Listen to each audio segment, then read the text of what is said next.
SSC SLST 2 এই পরীক্ষা যেটা হলো সেই নিয়োগের স্থগিতাদেশ চেয়ে সুপ্রিম কোর্টের দ্বারস্থ হয়েছিল একদল চাকরি প্রার্থী। একটু আগে শুনানি শেষ হয় এবং সেখানে নিয়োগে যে স্থগিতাদেশ সেটা দিল না সুপ্রিম কোর্ট এবং মন্তব্য করলেন যে এই নিয়োগ প্রক্রিয়ার কোনো স্থগিতাদেশ হবে না।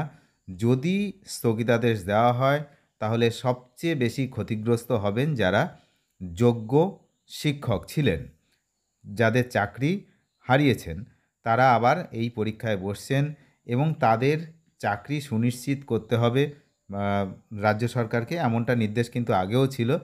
এবার ঘটনাটা হচ্ছে যে স্থগিতাদেশ দিতে নারাজ, স্থগিতাদেশ কিন্তু দিলই না, যোগ্যদের ক্ষতি হবে এমনটাই মন্তব্য করে কিন্তু প্রধান বিচারপতি কিন্তু এমনটাই মন্তব্য করেছেন এবং এই যে এসএসসি যে নিয়োগ প্রক্রিয়া সেটা যেমন চলছে তেমনটাই চলবে, এমনটাই বলা হয়েছে। যদিও এই বিষয়ে হাইকোর্টে এখন মামলা চলছে, শেষ পর্যন্ত কী হয় সেদিকে আমরা নজর রাখছি, আপনারাও নজর রাখবেন। ধন্যবাদ।